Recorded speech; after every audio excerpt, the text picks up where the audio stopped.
భారత వనితా టీవీ. దాచేపల్లి మండలంలోని రామాపురం జెడ్పీ ఉన్నత పాఠశాలలో ఏర్పాటు చేసిన పునరావాస కేంద్రాన్ని మంగళవారం సాయంత్రం పల్నాడు జిల్లా కలెక్టర్ అరుణ్ బాబు సందర్శించారు. రామాపురం గ్రామంలో కృష్ణా నదీ తీరాన మత్స్యకారులు నివసిస్తున్న కాలనీలోనికి నీళ్లు రావడంతో 43 కుటుంబాలకు చెందిన 157 మంది కోసం స్థానిక జిల్లా పరిషత్ పాఠశాలలో పునరావాస కేంద్రం ఏర్పాటు చేశారు. పునరావాస కేంద్రంలో వసతులు బాగున్నాయని, 3 పూటల చక్కని భోజనం, నీరు అందిస్తున్నారని, వైద్య శిబిరం ఏర్పాటు చేసి బాగోగులు చూసుకుంటున్నారని బాధితులు జిల్లా కలెక్టర్తో పేర్కొన్నారు. పరిస్థితులు మెరుగై మత్స్యకారులు తిరిగి వారి ఇళ్లకు చేరేందుకు సిద్ధమయ్యే వరకు పునరావాస కేంద్రాన్ని కొనసాగిస్తామని జిల్లా కలెక్టర్ ప్రకటించారు. వరద నీటి కారణంగా దెబ్బతిన్న మత్స్యకారుల పడవలకు పరిహారం అందిస్తామన్నారు. పునరావాస కేంద్రంలో ఉంటున్న ఒక్కో కుటుంబానికి నిత్యావసర సరుకులను పంపిణీ చేశారు.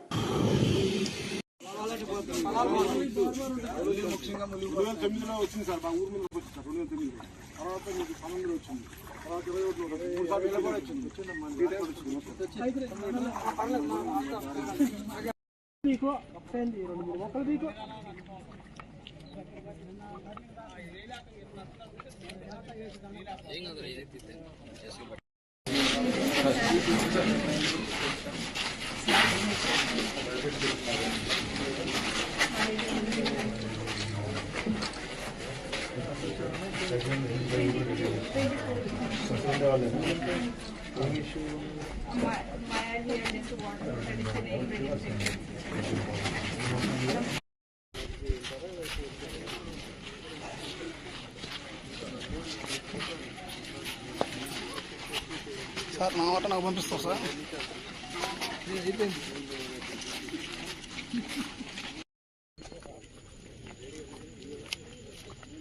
పరిస్థితి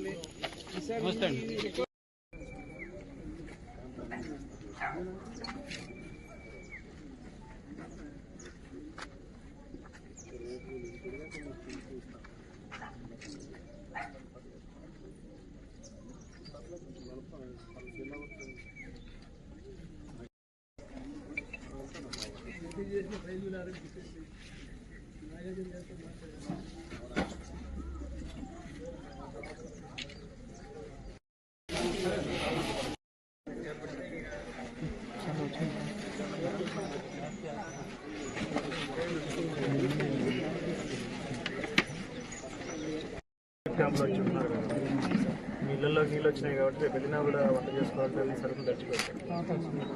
లేదా మీకున్నటువంటి పొయ్యి కట్టలు పాడేసి శుభ్రం చేసుకోవడానికి ఒక పూట మీకు ఏదైనా కొనుక్కొని బయటకు తెచ్చుకోవాలన్నా మీరు తక్కువ ఉండాలి.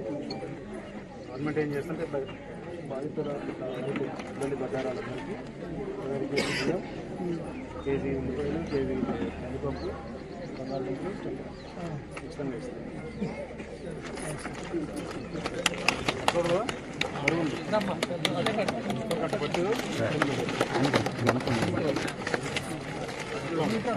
కొద్దిగా వెనకరా మోసుకెళ్ళారు ఉన్నారా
అమ్మా కొద్దిగా పక్క జరగండి.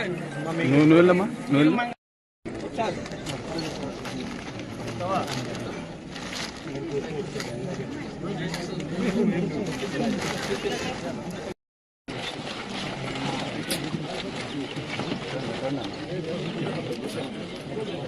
సార్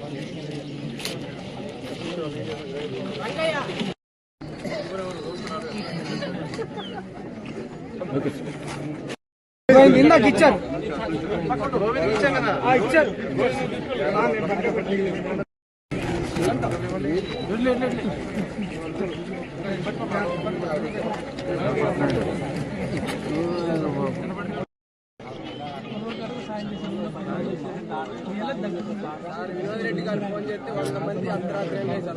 అది ఆటో పిల్లగాళ్ళు కూడా వస్తారు. ఏమంటే కాదు చూసుకోండి, ఒకసారి చూస్తాం సార్. తీగలు తెగిపడి ఏమన్నా చెడు ఏం లేదు సార్, అన్ని చూసుకున్నాము, ప్రాబ్లం లేదు. కాకపోతే ఏంటంటే ఇళ్లలో వాటర్ వచ్చేసి కొంచెం నిమ్మ వస్తుంది కదా సార్, నేను షార్ట్ సర్క్యూట్ ఇబ్బంది అని మేము ఆపాము. ఇళ్ళలో కాదు వీధి దీపాలు వీధి దీపాల వరకు ఇస్తాం. గట్ట ఊళ్ళో లేరు కదా, అక్కడ ఉంటారు. వీధి దీపాలకు ఇవ్వండి. రేపు వచ్చి చూసుకొని కొంచెం అంత బాగుంది అనుకున్నప్పుడు మీకు చిన్నగా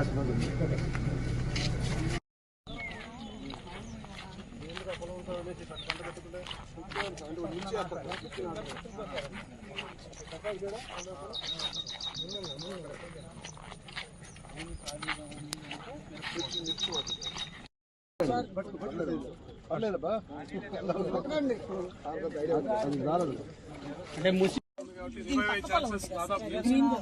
అది వన్ డే ఉండి పక్కకి వెళ్ళిపోయింది సార్. కానీ ఇదేంటంటే స్టార్ట్ రిసీట్ అయితే ఏం కాదు సార్, కొంచెము నష్టము రాస్తాం సార్. రైతుకి అవకాశం ఉంటే అలాగే 30-40 ఎకరాలు గట్టిగా ఉండి రాసి పని లేదు.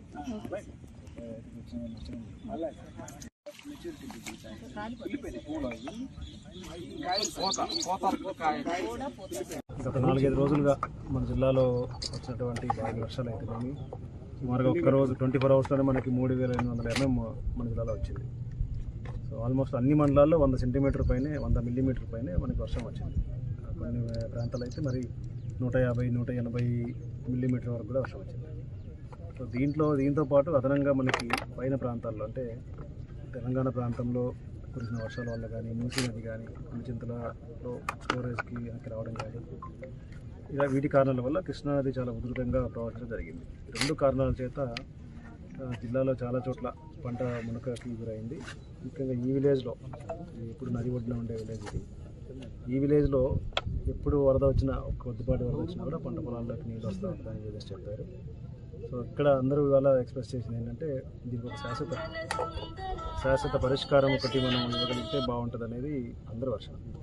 వీళ్ళ అప్రెన్షన్ ఏంటి, పులిచింతలు కట్టాక వాటర్ ఎక్కువ ఆగిపోతుందని, లేదా పంట పొలాలు ఈ సంవత్సరం ఉన్న వేసుకుందామని వేస్తే సడన్గా వరదలు రావడం కానీ ఇలాంటివి జరుగుతూ ఉన్నాయి. కాబట్టి దీనికి కొన్ని వాళ్ళ వైపు నుంచి కొన్ని రిక్వెస్ట్ మనం ముందు పెట్టారు. ఇవి గత కొద్ది కాలంగా పెండింగ్ ఉండవచ్చు, బట్ ఈరోజు నేను చూశాను కాబట్టి ఖచ్చితంగా వీటిని గవర్నమెంట్ దృష్టికి తీసుకొని వెళ్తాను. పంట దెబ్బతిని ఉంటే ఖచ్చితంగా రైతుకు పరిహారం ఇచ్చే విధంగా అన్ని చర్యలు తీసుకోవాల్సిందిగా అధికారులకు ఆదేశం ఇచ్చాను. పంట ఒకవేళ పూర్తి స్థాయిలో మనం రీకూప్ చేయకపోయినా కూడా దాని డ్యామేజ్ కింద తీసుకొని వారికి కావాల్సినట్టు పరిహారం ఇస్తూ నెక్స్ట్ పంట వేసుకోవడానికి కూడా రైతులకి సహకారం అందించవలసింది అగ్రికల్చర్ డిపార్ట్మెంట్కి ఆదేశాలు ఇవ్వడం జరిగింది. సో అధికారులందరూ ఇక్కడే కాకుండా మన జిల్లా అంతా కూడా సంబంధించిన అధికారులు, శాఖ అధికారులు, డిఫరెంట్ డిపార్ట్మెంట్స్ వాళ్ళు అన్ని చోట్ల తిరిగి ఎన్యూమరేషన్ చేస్తూ ఉన్నారు. ఇది చాలా స్పెసిఫిక్గా, ఇది ఒక ప్రత్యేకమైన విలేజ్ మనకి. ఎప్పుడు కొద్దిపాటి వరద వచ్చినా కూడా మునిగిపోతూ ఉంటాయి.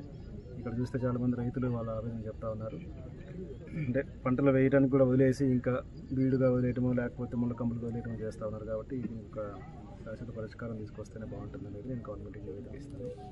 తప్పకుండా మీరు అడిగినటువంటి అన్ని అంశాల మీద పాజిటివ్గా నేను రిపోర్ట్లు పంపించి మీకు అయ్యే విధంగా చర్యలు తీసుకుంటాను. దీంతోపాటు మనకి ఇంకా వర్షం తగ్గింది కాబట్టి ఇప్పుడు వాటర్ వెనక్కి వెళ్తుంది కాబట్టి వరదలు తగ్గుతున్నాయి కాబట్టి ఊళ్ళో కొంచెం ఎవరైతే రిలీఫ్ క్యాంపులో ఉన్నారో వాళ్ళు వెనక్కి వస్తున్నప్పుడు ఒకసారి ఇల్లు చూసుకొని, ఇంట్లో ఏమన్నా పురుగులు పాములు చేరేమో చూసుకొని, ఒకసారి నీట్గా అన్ని శుభ్రంగా ఉన్నాయి చూసుకొని, గోడలు గట్టిగా ఉండేది చూసుకొని వెళ్ళాల్సిందిగా రిక్వెస్ట్ చేస్తూ ఉన్నాను. ఎందుకంటే నానిపోయి ఉండే అవకాశం ఉంది, ముందే పడిపోయి ప్రమాదాలు గురయ్యే అవకాశం ఉంది కాబట్టి అదొకటి.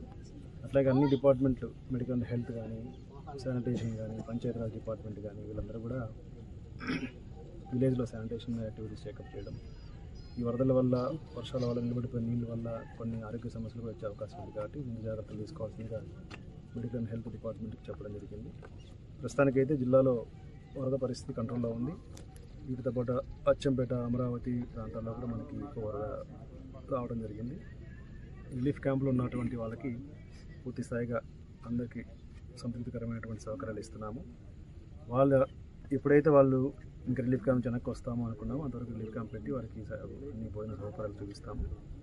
ఈ కార్యక్రమంలో గురజాల ఆర్డీఓ రమాకాంత్ రెడ్డి, జిల్లా వ్యవసాయ అధికారి మురళి, జిల్లా ఉద్యాన అధికారి Ramana Reddy, DMHO Ravi, DRDA PD Balu Naik, DLDO Gabru Naik, tahsildar Kutumba Rao తదితరులు పాల్గొన్నారు.